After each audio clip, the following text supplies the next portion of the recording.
Well, we are about to enter the Chesapeake Bay Bridge and Tunnel. Kind of weird. I just thought it was a bridge at first. Turns out it's a bridge and a tunnel all combined. Height requirements are 13.6. Gotta make sure you shut off your propane. So this bridge is 22 miles long, and it is definitely the shortest route to where we're headed up on the East Coast. If you were to drive around it, it adds on an extra like 400 miles. And our height on this fifth wheel is 13.5 when we hold our breath in, when we take a deep breath and hold it. It is also a toll. Last I saw it was $24 for a double axle trailer like ours, but always nerve-wracking when you kind of got to do these types of things.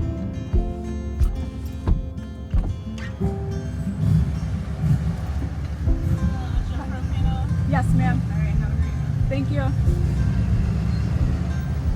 So the Easy Pass definitely worked. The Easy Pass is so great, and actually what we have is the Sun Pass Pro, which it works in the majority of all of the electronic tolls, and it just makes it so fast. It does eliminate the stress, because I feel like anytime you use cash or cards, like you're trying to hurry and the pressure's on you because there's people waiting behind you, and my anxiety goes up even though it doesn't need to. I'm just a high anxious person, so the Easy Pass keeps me slick like butter and cool as a cuke. You know what I mean? The joke is the Easy Pass keeps it easy. The Easy Pass really does keep it easy. So if you didn't catch that, she did say, is your propane off? So they do verbally check you, or at least remind you. I guess I could have jumped out there and turned my propane off. We were all worried and wanted to make sure that, because I totally forgot to shut the propane off today, even though I shut it off every time, because we don't need propane for our fridge or anything. And I always check, Aaron, did you turn the propane off? And you always go, yep. Yes, dear. Yep. And then today I forgot, and you forgot too. Yeah. Gosh, we're in sync, aren't we? We are. Flagger ahead, what does that mean? A flagger? I don't know, somebody that's directing traffic. Oh. 13'6". This is the crazy part where the bridge turns into a tunnel. Traveling in a big tall fifth wheel, little nerve-wracking on the East Coast. And there's not just one tunnel, I think there's two tunnels. Yeah, crazy, huh?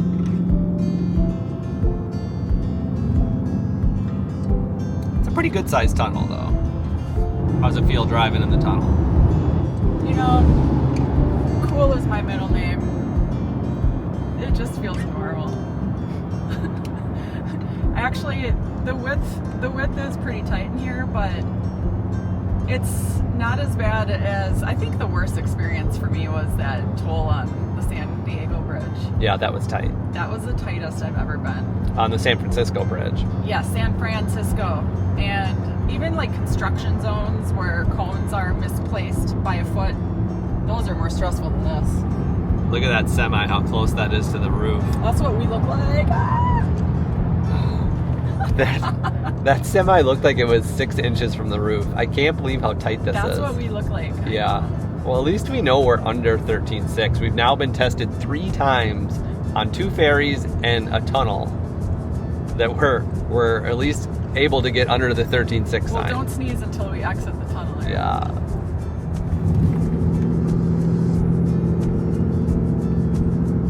Whew. We made it.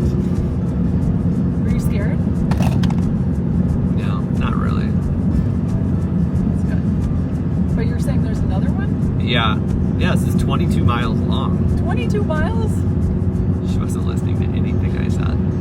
This is a unique perspective of where the bridge turns into a tunnel, goes under the water, and then connects up on the other side. Wow. To the bridge on the other side. That is so cool looking. It's really weird to think about all the cars right there underwater. Going underwater. So this is strictly taking us underwater so that boats and vessels can cross over top of us?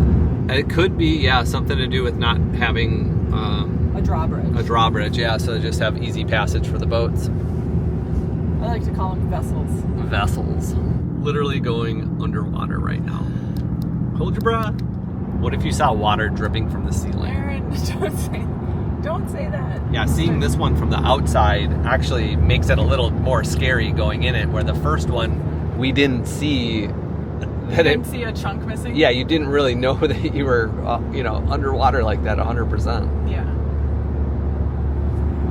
And honestly, when you looked at that chunk back there on this one, Yeah. it looks so short, but it feels long while you're in it. Mm-hmm. The perception is off a little bit. Well, it's also longer because it's not straight across, it's down and then up. So it adds a little bit of distance. But yeah. How far it goes down would be interesting to know. Like how far underwater? Far enough to make my head pressure spin. Yeah. So freaky. You know, the scariest thing is that our RV Life Pro GPS, so our RV specific GPS, switched route in the middle, and it was taking us around this bridge, which then sent us into hyper mode, Hyper research. to try to figure out what's going on and why it's putting us around it. And then we remembered we didn't shut our propane on. Well, one more unique experience as we've been traveling the country here, going on year 6. We have now taken our RV over the ocean on a bridge and underneath it at the same time. Yeah. That was fun. Yeah.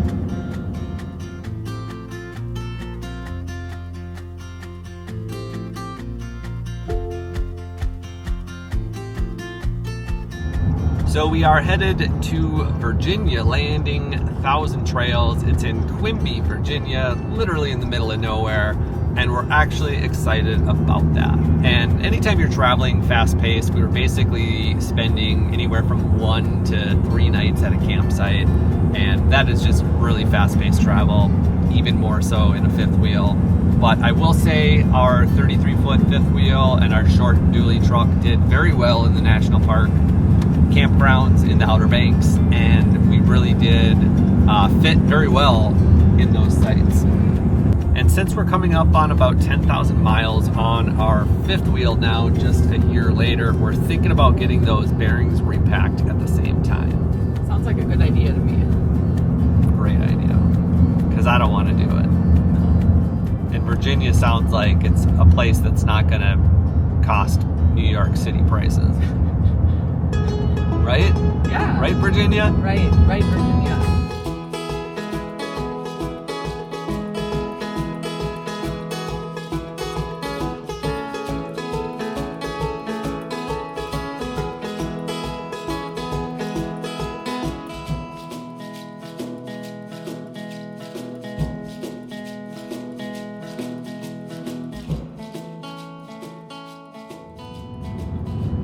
We're about 8 miles from the campsite, and this really is taking us out into the middle of nowhere.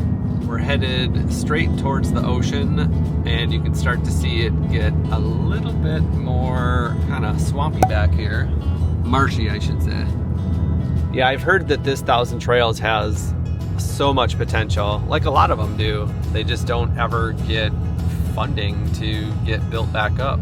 This is probably a beautiful place to go to back in the 70s. Look at this tiny little road. Can you even fit? No, this is more narrow than the tunnel was.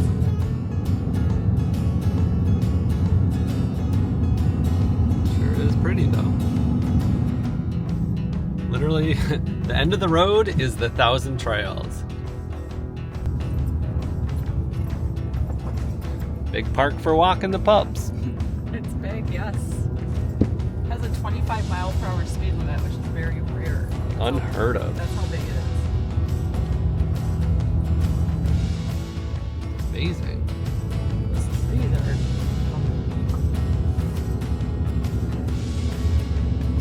Beautiful park.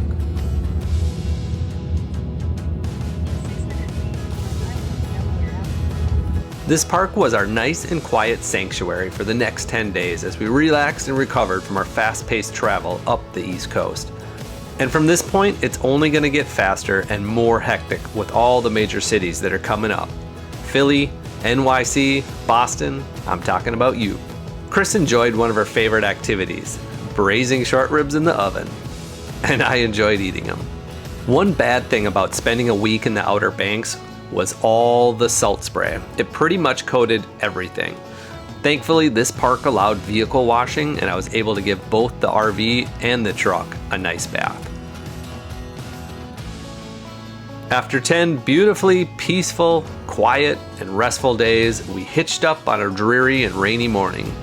We had actually gotten quite a bit of rain the past couple days, and it seemed spring was in full effect.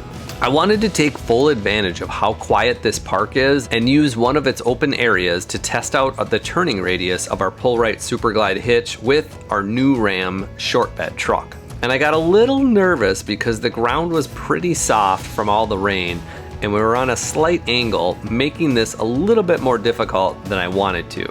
So we didn't get to test it to a full 90 degrees, but we got pretty close. And you can definitely see if the hitch wasn't sliding backwards, we would have probably hit the cab of our truck.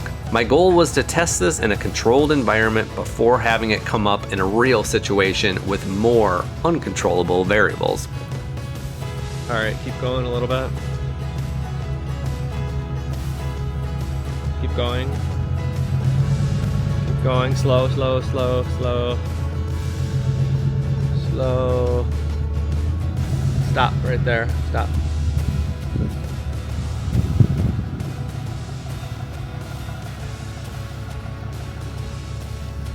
No, we're not even at a full 90. It feels pretty crazy though, doesn't it?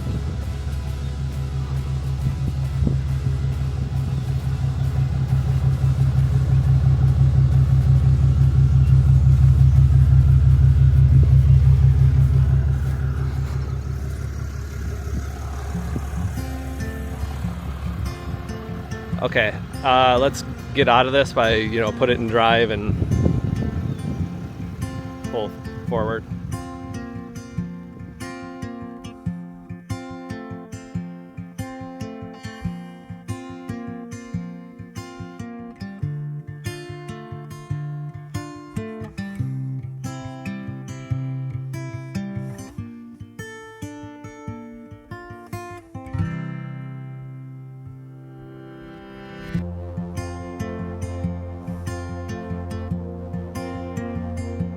So we're having a little bit of trouble with our different GPSs. We have 3 of them running. Well, actually, we just shut Google off, but RV Life Pro is saying one thing, and Apple Maps is saying another thing. They have different turn points, and they have different streets that you're going to be turning towards. Actually, Apple Maps says turn towards Wilmington and Baltimore. Doesn't give you anything. And right now we're coming up on 295. Let's zoom this out a little bit. So we're on Highway 13 right now, which was confusing for everybody too. And this is 295 right here. So we're basically going 13 to 295. But it's doing weird stuff like telling you to turn left in 1.5 miles. Maybe once you go this way, you have to turn left up somewhere in here. Well, the 1.5 miles is what's like not lining up, because it's 2.8 miles, I believe, to 295. If Apple Maps would be accurate and tell us 295, but it's not. After 1/2 mile, keep left. So we have 1/2 mile turning left onto North DuPont Highway, which I believe we're already on. So it's just, we'll see what it says up here when we actually get to the merge point or turn point. But it can be frustrating in a big rig because you have to be prepared to, be in the right lane because you can't get over as quickly. So the highway does kind of merge, so it is important to be in the left lane. Miles, keep right to join the highway. But confusing nonetheless. Apple Maps still telling us to turn towards Wilmington and Baltimore at the same time. It's not possible. It's because one of them, it's going to say, do you want to take 295 north or south? And then you got to go north. Why doesn't it say that? I mean, that doesn't help you get ready for your change lane. Could have been relaxing on a ferry right now. We had to take the long way around. I still stand strong with my decision. A ferry ride in the rain sounds horrible, doesn't it? $2.95 is what we're taking, I believe. But we might be getting on to... Now keep right to join the highway. See, there's no reason it should say turn right towards Wilmington and Baltimore. Turn right. After a quarter of a mile, join the highway. I mean, we have names of roads for a reason. You don't just say turn right towards the big city, Baltimore. Go towards Baltimore. Aaron's getting crabby. This is Apple Maps, As you a know? passenger. This is Apple Maps. We have a crabby passenger, people. Watch out. So here it says merge In about 5 to 295. miles, take the exit toward Atlantic City and US 40 East. Should we shut one off? Yeah. So between these 3 maps plus Aaron, I have 4 people barking instructions at me at all times. And it's you think anybody should be crabby, it should be me, but it's Aaron. I think everybody's crabby. We're all crabby. The bridge is coming up.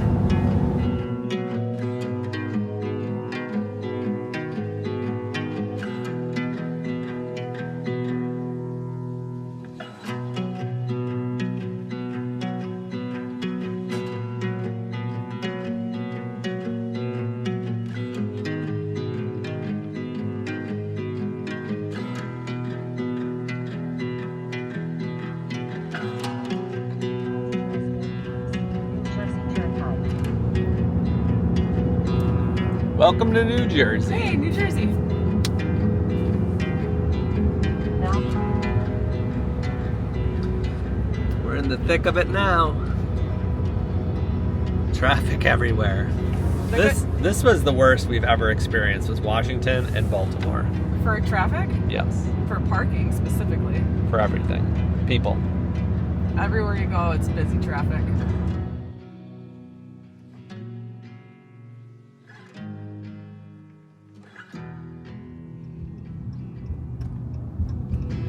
Adventure awaits. you have reached your destination.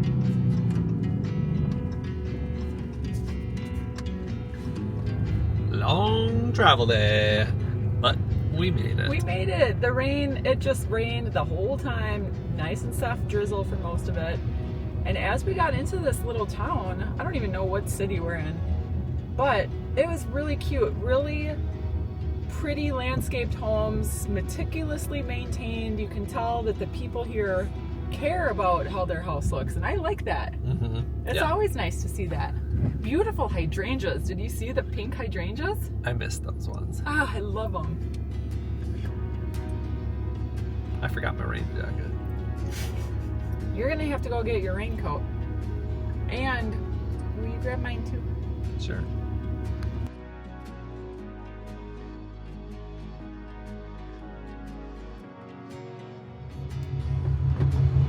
Okay, go ahead, pull forward.